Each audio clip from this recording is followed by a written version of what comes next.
Hello and welcome to the Blue Reader, where tonight we will read A Descent into the Maelström by Edgar Allan Poe. The ways of God in nature, as in providence, are not as our ways,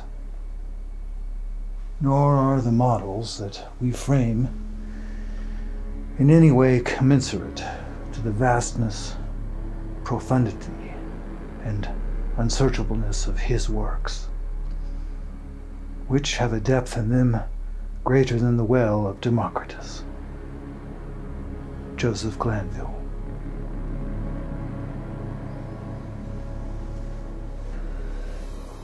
We had now reached the summit of the loftiest crag. For some minutes the old man seemed too much exhausted to even speak. "Not long ago," he said at length, "and I could have guided you on this route, as well as the youngest of my sons.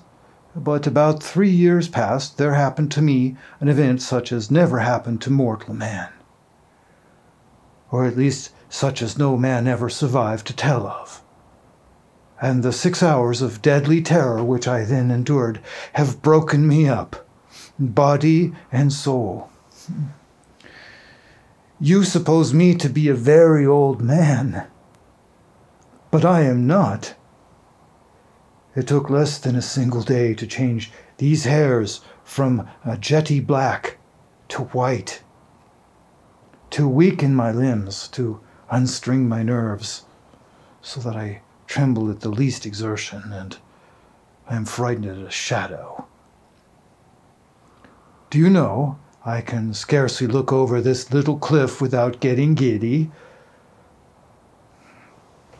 The little cliff, upon whose edge he had so carelessly thrown himself down to rest that the weightier portion of his body hung over it, while he was only kept from falling by the tenure of his elbow on its extreme and slippery edge. This little cliff arose a sheer, unobstructed precipice of black shining rock, some 15 or 1600 feet from the world of crags beneath us. Nothing would have tempted me to within half a dozen yards of its brink. In truth, so deeply was I excited by the perilous position of my companion that I fell at full length upon the ground, clung to the shrubs around me, and dared not even glance upward at the sky, while I struggled in vain to divest myself of the idea that the very foundations of the mountain were in danger from the fury of the winds. It was long before I could reason myself into sufficient courage to sit up and look out into the distance. "You must get over these fancies," said the guide, "for I have brought you here that you might have the best possible view of the scene of that event I mentioned, and to tell you the whole story with the spot just under your eye. We are now," he continued in that particularizing manner which distinguished him, "we are now close to the Norwegian coast, in the 68th degree of latitude, in the great province of Nordland, and in the dreary district of Lofoten. The mountain upon whose top we sit is Sagen, the Cloudy. Now raise yourself up a little higher, hold on to the grass if you feel giddy, so, and look out beyond the belt of vapor beneath us into the sea." I looked dizzily and beheld a wide expanse of ocean, whose waters were so inky a hue as to bring at once to my mind the Nubian geographer's account of the Mare Tenebrarum. A panorama more deplorably desolate no human imagination can conceive.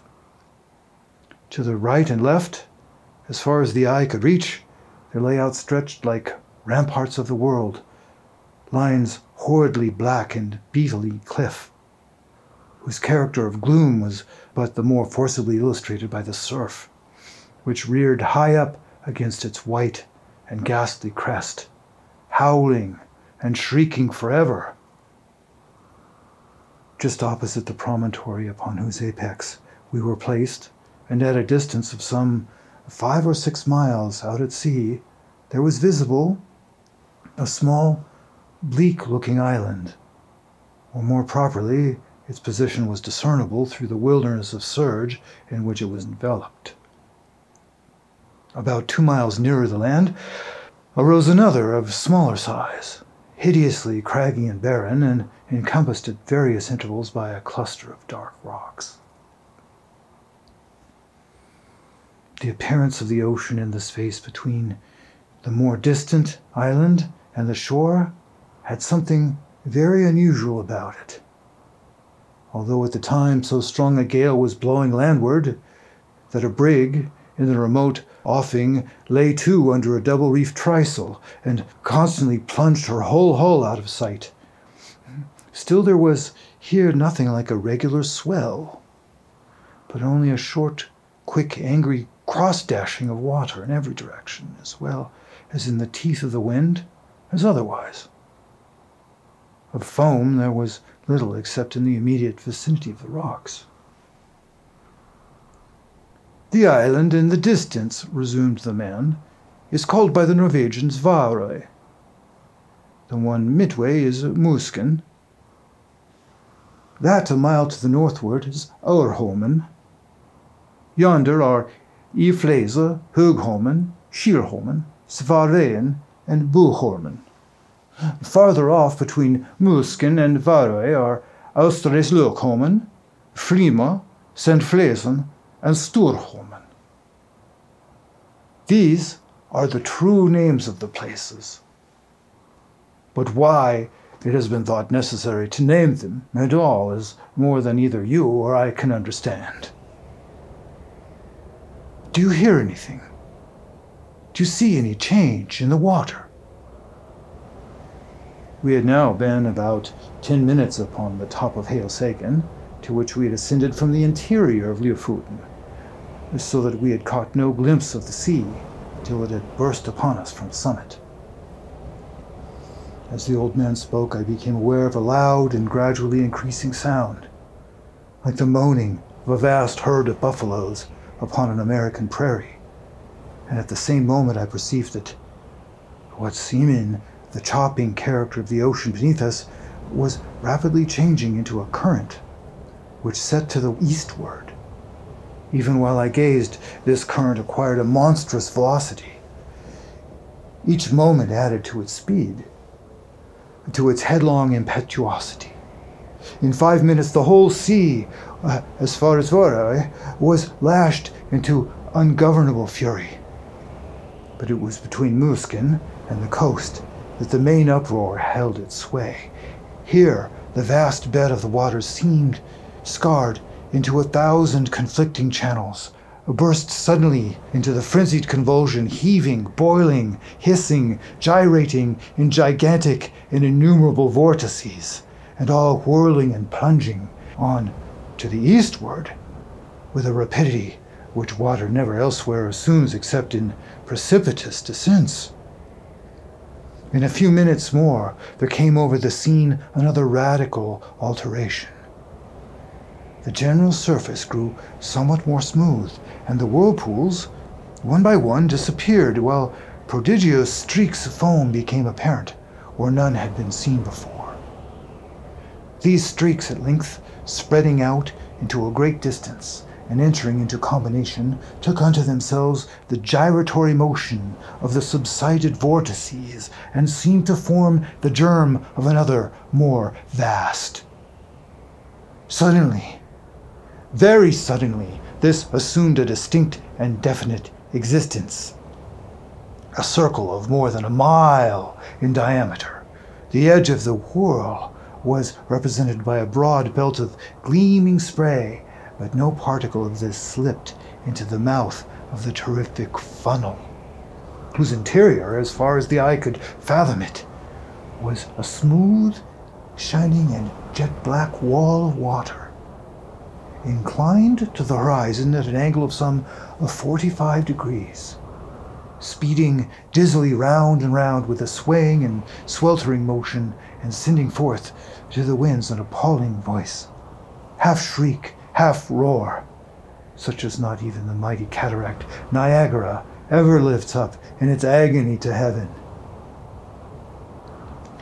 The mountain trembled to its very base, and the rock rocked. I threw myself upon my face and clung to the scant herbage in an excess of nervous agitation. "This," said I at length to the old man, "this can be nothing else than the great whirlpool of the Maelström." "So it is sometimes termed," said he. "We Norwegians call it the Maelström, from the island of Musken in the Midway." The ordinary accounts of this vortex had by no means prepared me for what I saw. That of Jonas Remus, which is perhaps the most circumstantial of any, cannot impart the faintest conception either of the magnificence or of the horror of the scene, or of the wild, bewildering sense of the novel which confounds the beholder. I am not sure from what point of view the writer in question surveyed, nor at what time, but it could neither have been from the summit of Helsagen, nor during a storm. There are some passages of his description, nevertheless, which may be quoted for the details, although their effect is exceedingly feeble in conveying an impression of the spectacle. "Between Lofoten and Musken," he says, "the depth of the water is between 36 and 40 fathoms. But on the other side, towards Varøy, its depth decreases, so as not to afford a convenient passage for a vessel, without the risk of splitting on the rocks, which happens even in the calmest weather. When it is in flood, the stream runs up the country between Lofoten and Musken with boisterous rapidity, but the roar of its impetuous ebb to the sea is scarcely equaled by the loudest and most dreadful cataracts, the noise being heard several leagues off, and the vortices, or pits, are of such an extent and depth that if a ship comes within its attraction, it is inevitably absorbed and carried down to the bottom, and there beat to pieces against the rocks, and when the water relaxes, the fragments thereof are thrown up again. But these intervals of tranquillity are only at the turn of the ebb and flood, and in calm weather, and last but a quarter of an hour, its violence gradually returning. When the stream is most boisterous, and its fury heightened by a storm, it is dangerous to come within a Norway mile of it. Boats, yachts, and ships have been carried away by not guarding against it before they were within its reach. It likewise happens frequently that whales come too near the stream and are overpowered by its violence, and then it is impossible to describe their howlings and bellowings in their fruitless struggles to disengage themselves. A bear once, attempting to swim from Lofoten to Musken, was caught by the stream and borne down, while he roared terribly, so as to be heard on shore. Large stalks of firs and pine trees, after being absorbed by the current, rise again broken and torn to such a degree as if bristles grew upon them. This plainly shows the bottom to consist of craggy rocks, among which there are whirled to and fro. This stream is regulated by the flux and reflux of the sea, it being constantly high and low water every 6 hours. In the year 1645, early in the morning of a Sexagesima Sunday, it raged with such noise and impetuosity that the very stones of the houses on the coast fell to the ground. In regard to the depth of the water, I could not see how this could have been ascertained at all in the immediate vicinity of the vortex. The 40 fathoms must have reference only to the portions of the channel close to the shore, either of Musken or Lofoten. The depth in the center of the Maelström must be immeasurably greater, and no better proof of this fact is necessary than can be obtained from even a sidelong glance into the abyss of the whirl, which may be had from the highest crag of Helsagen. Looking down from this pinnacle upon the howling phlegethon below, I could not help smiling at the simplicity with which the honest Jonas Ramus records, as a matter of difficult belief, the anecdotes of the whales and the bears, for it appeared to me, in fact, a self-evident thing that the largest ship of the line in existence, coming within the influence of that deadly attraction, could resist it as little as a feather in a hurricane, and must disappear bodily at once. The attempts to account for the phenomenon, some of which I remember seemed to me sufficiently plausible in perusal, now were very different in unsatisfactory aspect.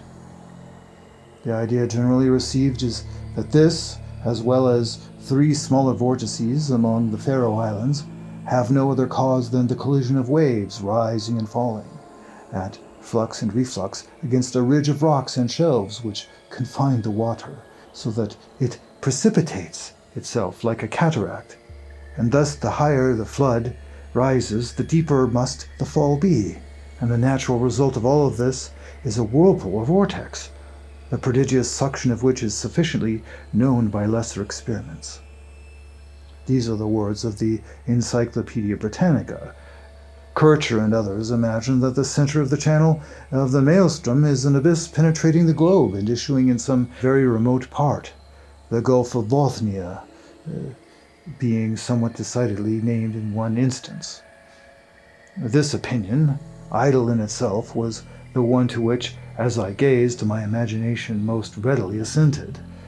And mentioning it to the guide, I was rather surprised to hear him say that, although it was the view almost universally entertained of the subject by the Norwegians, it nevertheless was not his own.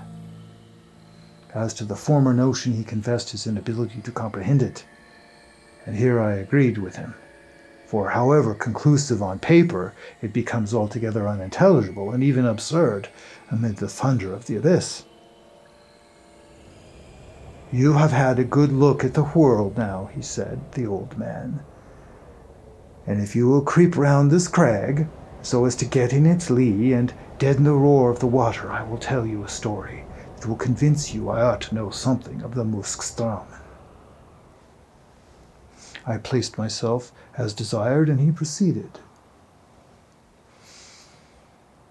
"Myself and my 2 brothers once owned a schooner rigged smack of about 70 tons burthen, with which we were in the habit of fishing among the islands beyond Muleskin, nearly to Varøy.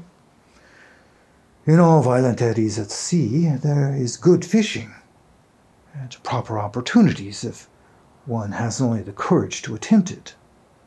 But among the whole of the Lofoten coastmen, we 3 were the only ones who made a regular business of going out to the islands, as I tell you. The usual grounds are a great way lower down to the southward. There fish can be got at all hours, without much risk. Therefore these places are preferred.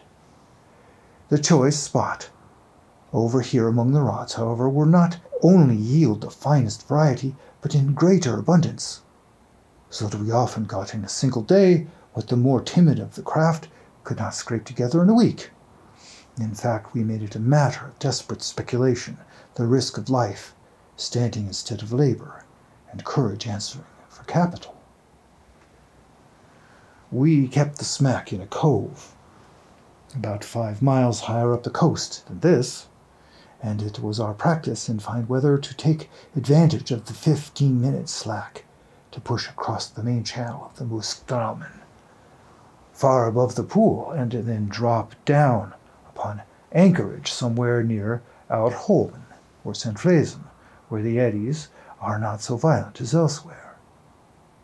Here we used to remain until nearly time for slack water again, when we weighed and made for home. We never set out upon this expedition without a steady side wind for going and coming, one we felt sure would not fail us before our return, and we seldom made a miscalculation upon this point. Twice, during 6 years, we were forced to stay all night at anchor on account of a dead calm, which is a rare thing indeed around here, and once we had to remain on the grounds nearly a week, starving to death owing to a gale which blew up short after our arrival and made the channel too boisterous to be thought of. Upon this occasion, we should have been driven out to sea in spite of everything, for the whirlpools threw us round and round so violently that at length we fouled our anchor and dragged it. If it had not been that we drifted into one of the innumerable cross-currents, here today and gone tomorrow, which drove us under the lee of Fleeman, where by good luck we brought up, I could not tell you the 20th part of the difficulties we encountered on the grounds. It is a bad spot to be in even in good weather, but we made shift always to run the gauntlet of the Maelström itself without accident, although at times my heart has been in my mouth when we happened to be a minute or so behind before the slack. The wind sometimes was not as strong as we thought at starting, and then we made rather less way than we could wish, where the current rendered the smack unmanageable. My eldest brother had a son 18 years old, and I had 2 stout boys of my own. These would have been great assistance at such times, and using the sweeps as well as afterward in fishing.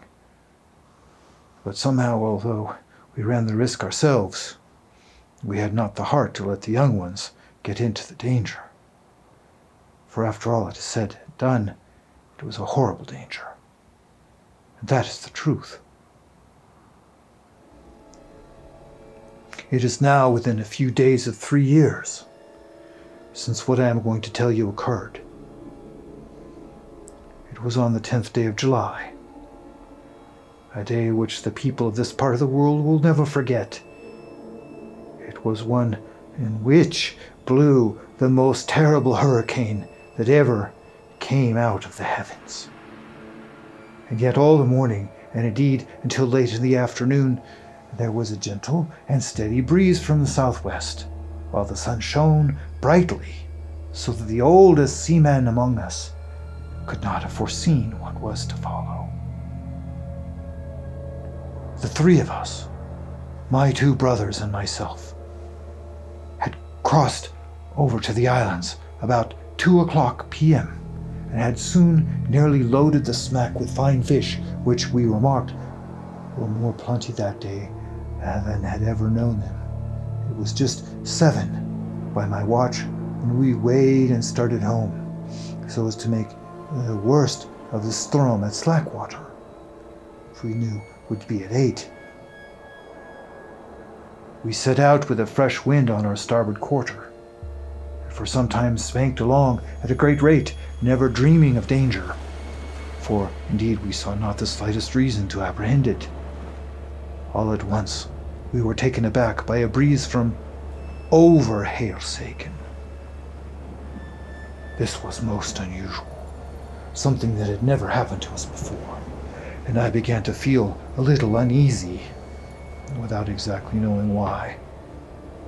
We put the boat on the wind, but could make no headway at all for the eddies, and I was upon the point of proposing to return to the anchorage when, looking astern, we saw the whole horizon covered with a singular copper-colored cloud that rose with the most amazing velocity. In the meantime, the breeze that had headed us off fell away, and we were dead becalmed, drifting about in every direction. This state of things, however, did not last long enough to give us time to think about it. In less than a minute, the storm was upon us. In less than 2, the sky was entirely overcast. And what with this and the driving spray, it became suddenly so dark we could not see each other in a smack. Such a hurricane as then blew, it is folly to attempt describing. The oldest seaman in Norway never experienced anything like it. We had let our sails go by the run before it cleverly took us, but at the first puff, both our masts went by the board as if they had been sawed off, the mainmast taking with it my youngest brother, who had lashed himself to it for safety. Our boat was the lightest feather of thing that ever sat upon the water. It had a complete flush deck, with only a small hatch near the bow. And this hatch it had always been our custom to batten down when about to cross the Ström, by way of precaution against the chopping seas. But for this circumstance, we should have foundered at once, for we lay entirely buried for some moments. How my elder brother escaped destruction, I cannot say, for I never had the opportunity of ascertaining. For my part, as soon as I had let the foresail run, I threw myself flat on the deck, with my feet against the narrow gunwale of the bow, and with my hands grasping a ring bolt near the foot of the foremast. It was mere instinct that prompted me to do this, which was undoubtedly the very best thing I could have done, for it was too much flurry to even think. For some moments, we were completely deluged, as I say, and all this time I held my breath and clung to the bolt. When I could stand it no longer, I raised up on my knees, still keeping hold with my hands, and thus got my head clear. Presently our little boat gave herself a little shake, just as a dog does in coming out of the water, and thus rid herself in some measure of the seas. I was now trying to get the better of the stupor that had come over me, and collect my senses so as to see what was to be done, when I felt somebody grasp my arm. It was my elder brother, and my heart leapt for joy, for I had made sure that he was overboard. But in the next moment all this joy was turned into horror, for he put his mouth close to my ear and screamed out the word Maelström. No one will ever know what my feelings were at that moment. I shook from head to foot, as if I had had the most violent fit of ague. I knew what he meant by that one word well enough. I knew what he wished to make me understand. With the wind that now drove us on, we were bound for the whirl of the Ström, and nothing could save us. You perceive that in crossing the Ström Channel, we always went a long way up before the whirl, even in the calmest weather, and then had to wait and watch carefully for the slack. And now we were driving right upon the pool itself, and in such a hurricane as this, to be sure, I thought, and we shall get there just about the slack. There is still some hope in that. But in the next moment I cursed myself for being so great a fool as to dream of hope at all. I knew very well that we were doomed. We had been 10 times a 90-gun ship. By this time, the first fury of the tempest had spent itself, or perhaps we did not feel it so much, as we scudded before it. But at all events the seas, which at first had been keyed down by the wind and lay flat and frothing, now got up into absolute mountains. A singular change, too, had come over the heavens. Around in every direction it was as black as pitch, but nearly overhead it burst out all at once, a circular rift of clear sky, as clear as I ever saw, and of a deep bright blue, and through it there blazed forth the full moon with a luster that I have never before knew her to wear. She lit up everything about us with the greatest distinctiveness. But, oh God, what a scene it was to light up.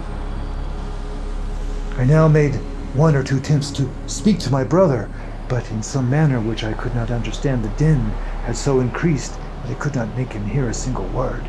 Although I screamed at the top of my voice in his ear, presently he shook his head, looking as pale as death, and held up one of his fingers, as if to say, "Listen." At first I could not make out what he meant, but soon A hideous thought flashed upon me. I dragged my watch from its fob.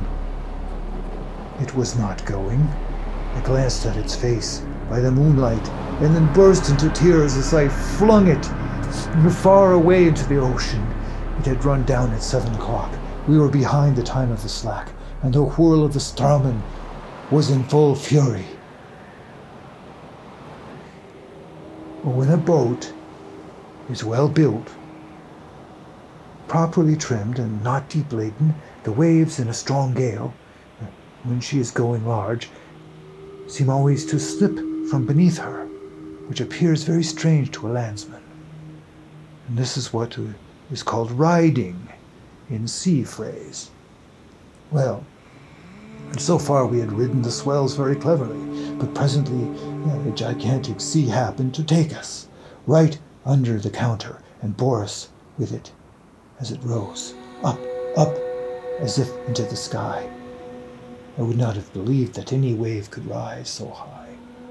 And then down we came, with a sweep, a slide, and a plunge that made me feel sick and dizzy, as if I was falling from some lofty mountain into a dream.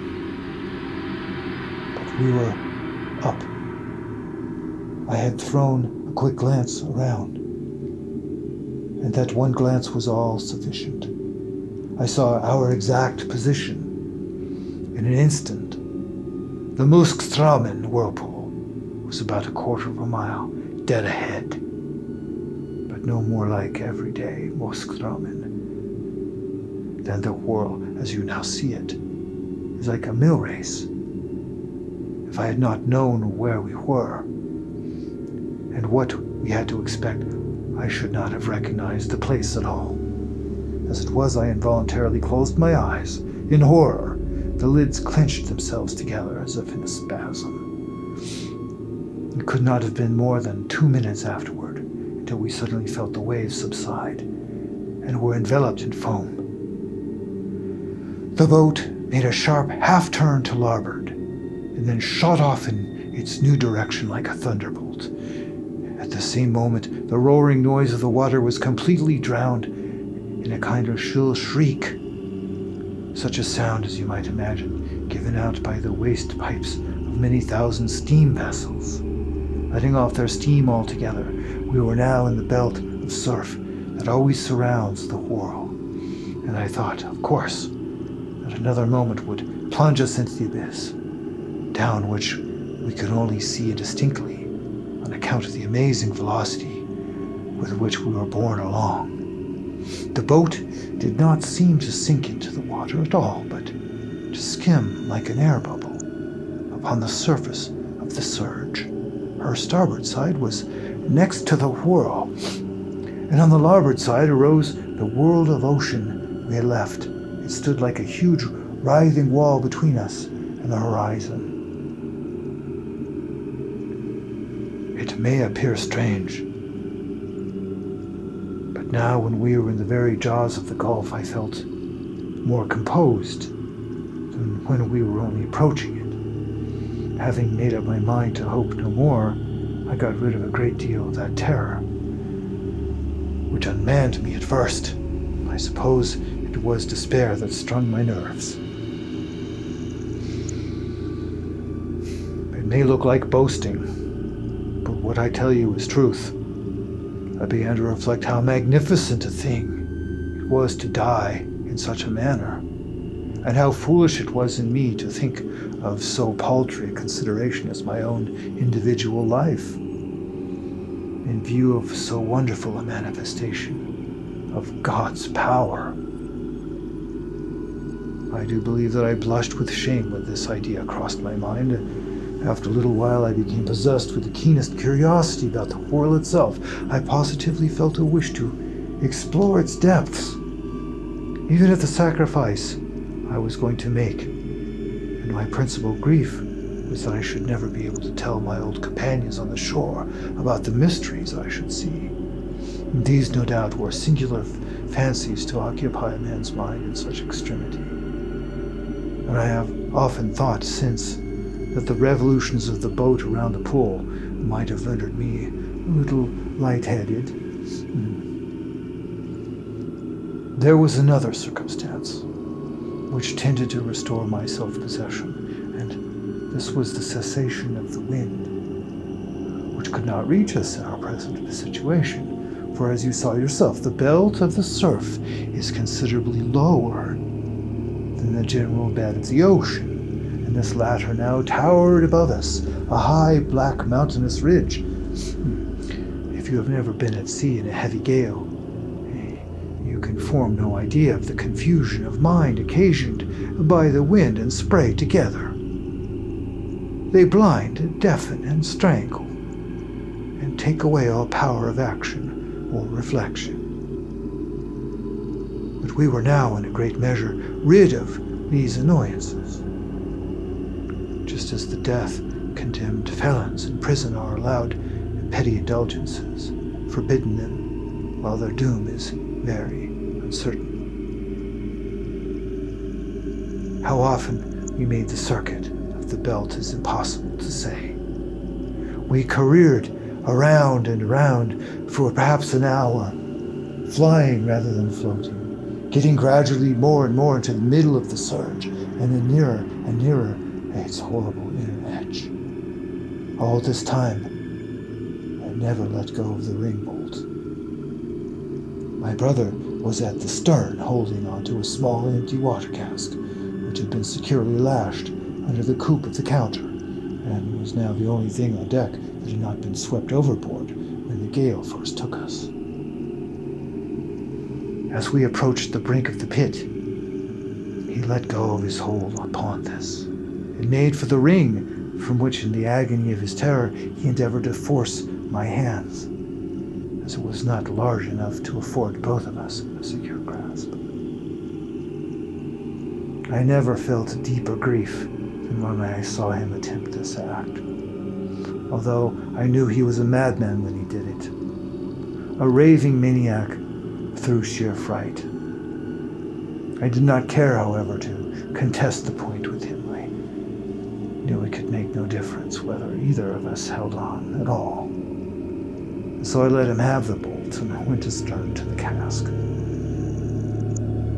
This there was no great difficulty in doing, for the smack flew round steadily enough and on an even keel, only swaying to and fro with the immense sweeps and swelters of the whirl. Scarcely had I secured myself in my new position when we gave a wild lurch to starboard and rushed headlong into the abyss. I muttered a hurried prayer to God and thought it was all over.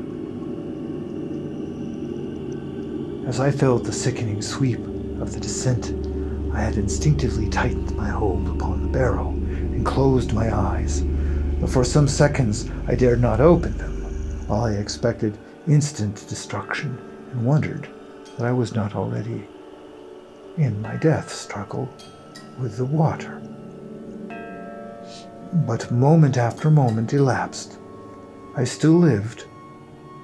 The sense of falling had ceased, and the motion of the vessel seemed much as it had been before, while in the belt of foam, with the exception that she now lay more along, I took courage and looked once again upon the scene.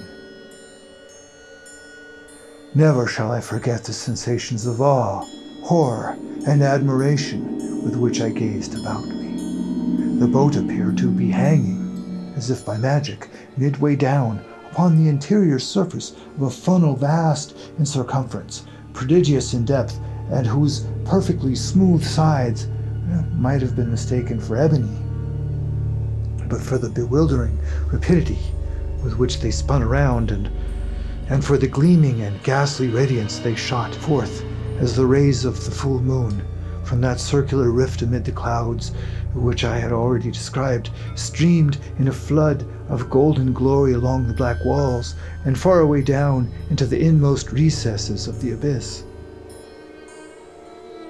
At first, I was too much confused to observe anything accurately. The general burst of terrific grandeur was all that I beheld. When I recovered myself a little, however, my gaze fell instinctively downward. In this direction I was able to obtain an unobstructed view from the manner in which the smack hung on the inclined surface of the pool. She was quite upon an even keel, that is to say, her deck lay in a plane parallel with that of the water. But this latter sloped at an angle of more than 45 degrees, so that we seemed to be lying upon our beam ends. I could not help observing, nevertheless, that I had scarcely more difficulty in maintaining my hold and footing in this situation than if we had been upon a dead level. And this, I suppose, was owing to the speed at which we revolved. The rays of the moon seemed to search the very bottom of the profound gulf, but I could still make out nothing distinctly on account of a thick mist in which everything there was enveloped, and over which there hung a magnificent rainbow, like that narrow and tottering bridge which Muslims say is the only pathway between time and eternity. This mist or spray was no doubt occasioned by the clashing of the great walls of the funnel, as they all met together at the bottom. But the yell that went up to the heavens from out of that mist I dare not attempt to describe. Our first slide into the abyss itself came from the belt of foam above, had carried us a great distance down the slope, but our farther descent was by no means proportionate. Round and round we swept, not within a uniform movement, but in dizzying swings and jerks that sent us sometimes only a few hundred yards, sometimes nearly the complete circle of the whirl. Our progress downward at each revolution was slow, but very perceptible. Looking about me upon the wide waste of liquid ebony on which we were thus borne, I perceived that our boat was not the only object in the embrace of the whirl. Both above us and below us were visible fragments of vessels, large masses of building timber and trunks of trees, with many smaller articles such as pieces of house furniture, broken boxes, barrels and staves. I have already described the unnatural curiosity which had taken the place of my original terrors. It appeared to grow upon me as I drew nearer and nearer to my dreadful doom. I now began to watch with a strange interest the number of numerous things that had floated in our company. I must have been delirious, for I even sought amusement in speculating upon the relative velocities of the several descents towards the foam below. This fir tree, I found myself at one time saying, will certainly be the next thing that takes the awful plunge and disappears. And then I was disappointed to find that the wreck of the Dutch merchant ship overtook it and went down before. At length, after making several guesses of this natural and being deceived in all, the fact of my invariable miscalculation, set me upon a train of reflection that made my limbs again tremble and my heart beat heavily once more. It was not a new terror that thus affected me, the dawn of a more exciting hope. This hope arose partly from memory and partly from present observation. I recalled to mind the great variety of buoyant matter that strewed the coast of Lofoten, having been absorbed and then thrown forth by the Maelström. By far the greater number of the articles were shattered in the most extraordinary way, so chafed and roughened as to have the appearance of being struck full of splinters. But then I distinctly recollected there were some of them which were not disfigured at all.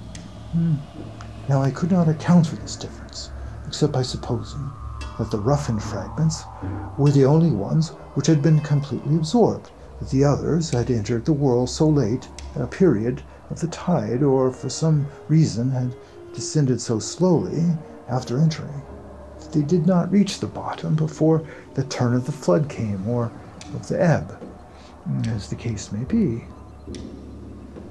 I conceived possible, in either instance, that they might have thus been whirled up again to the level of the ocean without undergoing the fate of those which had been drawn in more early or absorbed more rapidly.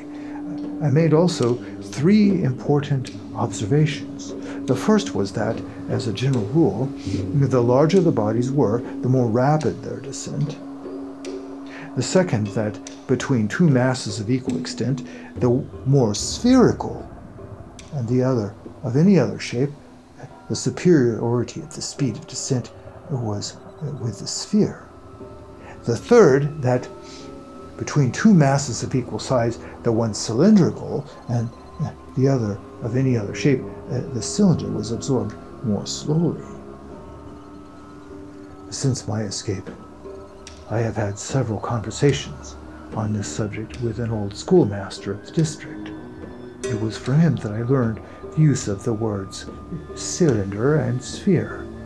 He explained to me, although I have forgotten the explanation, how what I observed was in fact the natural consequence of the forms of the floating fragments, and showed me how it happened that a cylinder swimming in a vortex offered more resistance to its suction and was drawn in with greater difficulty than an equally bulky body of any other form whatsoever.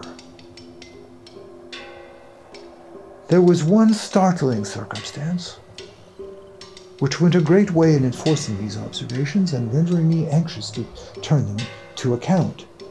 And this was that at every revolution we passed something like a barrel, or else the yard or the mast of a vessel. While many of these things which had been on our level when I first opened my eyes upon the wonders of the whirlpool were now high up and seemed to have moved but little from their original station. I no longer hesitated what to do. I resolved to lash myself securely to the water cask, upon which I now held, to cut it loose from the counter, and to throw myself with it into the water.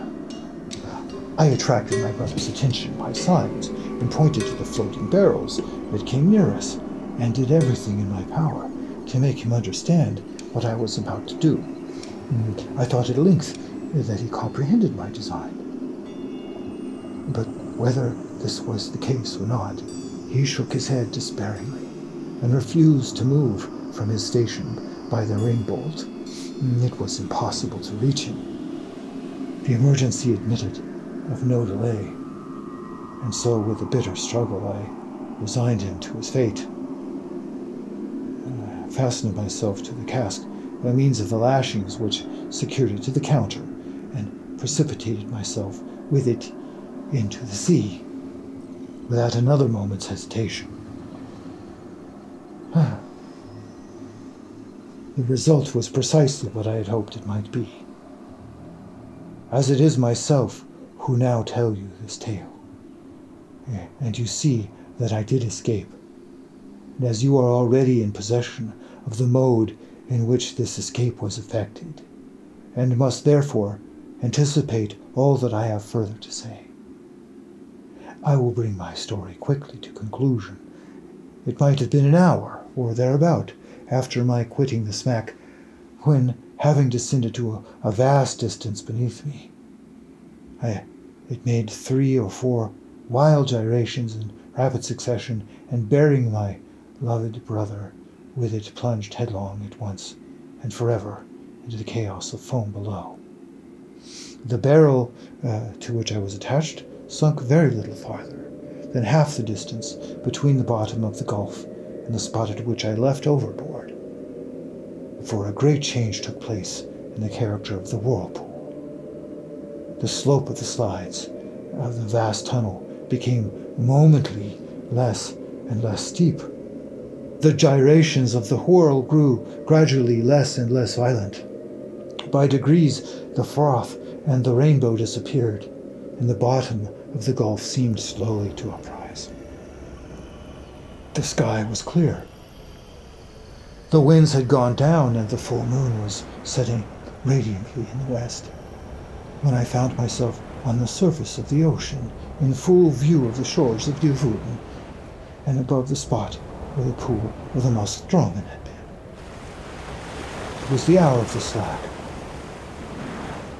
but the sea still heaved in mountainous waves from the effects of the hurricane.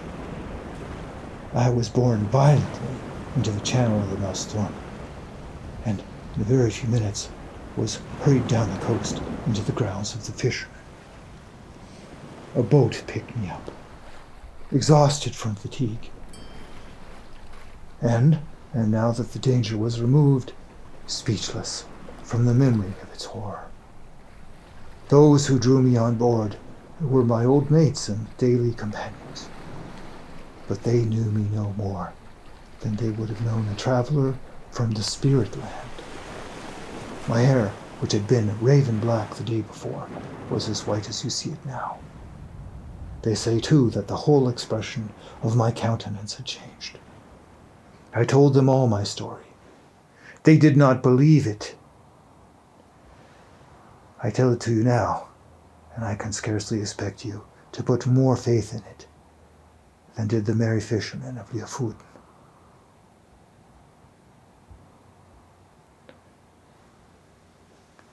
This has been